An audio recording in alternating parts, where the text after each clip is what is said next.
Santa Catarina é o segundo maior produtor de fumo do país. Essa cultura não traz problemas apenas aos fumantes, mas também aos agricultores.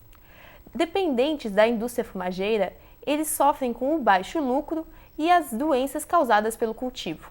Buscando uma alternativa a essa realidade, o Laboratório de Comercialização de Agricultura Familiar, LACAF, o Centro de Estudos e Promoção da Agricultura de Grupo, CEPAGRO, em parceria com o Ministério do Desenvolvimento Agrário, propõe uma mudança no cultivo de algumas das 50 mil famílias do estado que dependem da produção de fumo para sobreviver. Para falar um pouco sobre esse projeto, nós vamos conversar com o professor do Centro de Ciências Agrárias, Oscar José Rover. Ele é também coordenador do LACAF. E também com Charles Lamp, que é coordenador do CEPAGRO. Muito obrigada pela presença de vocês. Sejam bem-vindos ao UFSC Entrevista. Para começarmos, eu gostaria de saber que vocês explicassem quais são as principais características da produção de fumo e os problemas que ela causa aos agricultores.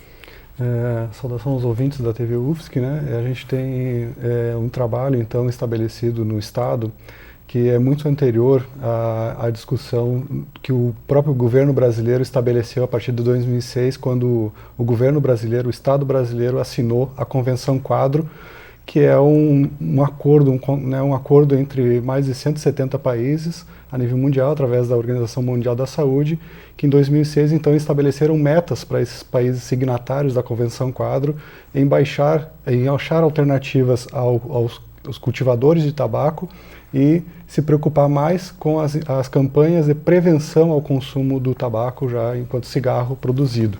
E o estado de Santa Catarina, como tu disse no início da sua apresentação, é o segundo maior produtor do estado, né, do Brasil, em tabaco.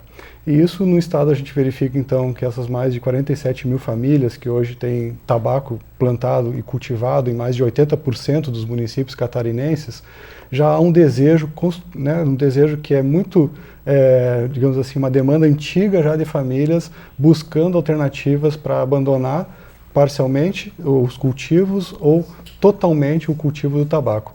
Por que eu digo não totalmente o cultivo? Porque as famílias ainda possuem contratos com as empresas, né, com as empresas fumageiras, que têm duração de 5 ou mais anos, endividamentos. Então, todo o processo que se estabeleceu de alternativas, ele tem uma transição a ser percorrida, né? Então, tanto o projeto quanto as ações, né, que vêm respaldando essas iniciativas dessas famílias, tem esse propósito de proporcionar, sim, uma alternativa, mas com um período de transição. E com isso, então,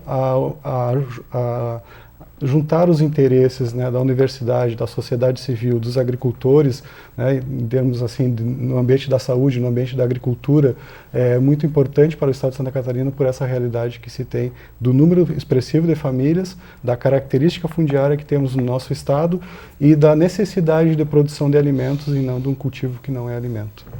Muitos agricultores eles passam a cultivar o fumo porque têm a garantia de que toda a produção será comprada. Como que é normalmente feita essa negociação? O que atrai o agricultor para mudar sua cultura tradicional pelo fumo? Na verdade, desculpe. Bom dia, muito obrigado pelo convite. Na verdade, se a gente observar o caso da cultura do fumo, ela não é uma cultura tão recente no estado, ela já é desenvolvida há algum tempo, e o principal fator que atrai os agricultores que a gente observa e vários estudos têm demonstrado, é a garantia de renda, né? Então você tem a possibilidade, especialmente pela característica minifundiária de pequenas propriedades do estado, você tem a possibilidade de ter uma renda razoável para as famílias numa pequena área de terra que é a sua condição, infelizmente, né? É um limite estrutural que elas têm de ter uma pequena área de terra. E sendo assim, o fumo ele é uma alternativa de renda para as famílias. No entanto, com o convívio com a fumageira, na sua forma de integração, as diversas formas que essas empresas impõem aos agricultores nos seus contratos, as doenças causadas à própria família em função do contato com a cultura do fumo, os agrotóxicos envolvidos e etc. Muitas famílias têm mencionado, têm revelado um interesse em sair dessa cultura. Nós temos aí estudos que mostram mostram aproximadamente 30, pouco mais de 30% de famílias interessadas em deixar a cultura do fumo por outra cultura. No entanto, para que isso aconteça, elas precisam ter uma alternativa que gere renda, né, que dê uma garantia para que essa família consiga se reproduzir, dar condições adequadas para os seus filhos, para o conjunto dos seus componentes e, enfim, se a gente não criar alternativas concretas à fumicultura, também a gente não tem condições de oferecer uma alternativa para que as famílias realmente saiam dessa atividade, né? O fumo, ele, além de trazer problemas para as famílias, ele causa uma degradação do solo também. Como que isso acontece? Tem famílias, Bianca, que produzem fumos já na mesma área há mais de 40, 50 anos, né? E o fumo, ele é uma cultura que ele não agrega outras culturas na sua sucessão ou não tem um manejo de solo, que haja uma cobertura, que haja uma introdução de uma leguminosa, enfim. Então a gente vê assim que a erosão causada no cultivo do tabaco, a erosão do solo é muito grande. Além dos agroquímicos, né, que são usados, que matam ainda a microvida, né, que existe no solo. Então a gente tem uma dificuldade de recuperação dessas áreas de cultivos, né, que foram sucessivamente cultivadas com tabaco, para a introdução de cultivos, seja orgânicos ou até de outras culturas, né? Então se tem um método, né, de fazer a transição dessas áreas, mas o que a gente observa assim que demora um bom tempo para essas áreas se recuperar. E como o tabaco ele produz abaixo do adubo químico, né, dos agrotóxicos, né, ele não depende de outras, por exemplo, da microvida que existe no solo, num cultivo natural, orgânico, né, então em outras condições de mata, floresta. Então a gente vê que isso, então a contaminação do solo, a contaminação da água, um outro elemento importante para o nosso estado é a queima, que é necessário, né, a queima de madeira, né, que muitas vezes é extraída da mata, né, nativa, né, ainda por uma questão de fragilidade das famílias até de acessar o eucalipto, que seria, né, a madeira com manejo adequado para ser então utilizado nas estufas. Então a degradação ambiental é social, é ambiental e é econômica, né, no cultivo do tabaco. E é isso que as famílias, né, como o professor levantou, né, tem um dado expressivo de famílias que desejam sair desses cultivos. E um outro elemento importante no cultivo do tabaco e até da utilização do solo mesmo, né, da área agricultável das famílias, é que o tabaco só produz uma vez no ano.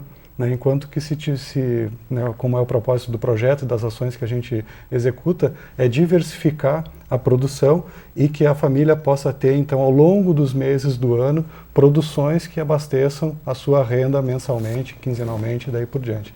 Basta ver o exemplo do leite, né, que é um exemplo, né, que, digamos assim, a vaca dá leite todo dia, então a venda do leite é diária ou semanal, né, e isso, então, gera renda, não como o fumo que se trabalha o ano todo para receber já com endividamento lá na frente, lá nos meses de colheita, secagem e entrega para a indústria.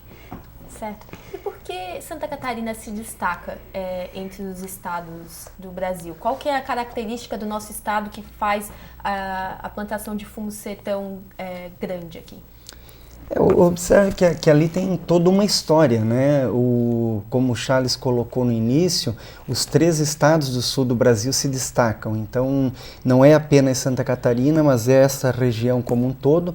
E depois do sul vem o Nordeste. Diga-se de passagem, as 2 regiões onde se concentra mais a agricultura familiar, em particular as pequenas propriedades, né?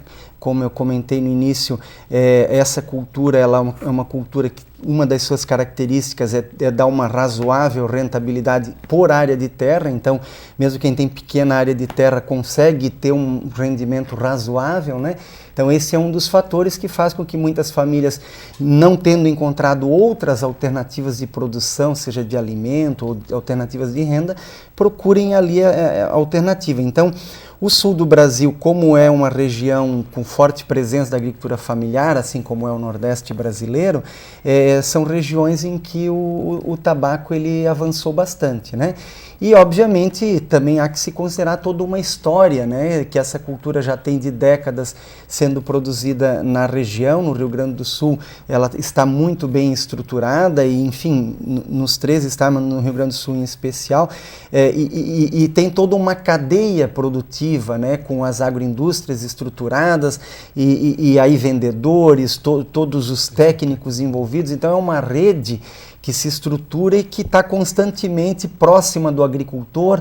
Então há um mecanismo também aí de coerção, de envolvimento direto entre empresa e agricultor, que faz com que seja muito difícil, né, além dos contratos já citados, que o agricultor normalmente ele está devendo, né, para a agroindústria. Então você tem toda uma rede que vai cercando o agricultor e dificulta a ele uma retirada desse processo, né? Então realmente mais um fator, né, da importância de ou a gente gera alternativas concretas para esses agricultores, senão a dificuldade de sair da atividade ela é muito grande, né? Certo. A gente vai fazer um rápido intervalo e o UFSC Entrevista volta na sequência.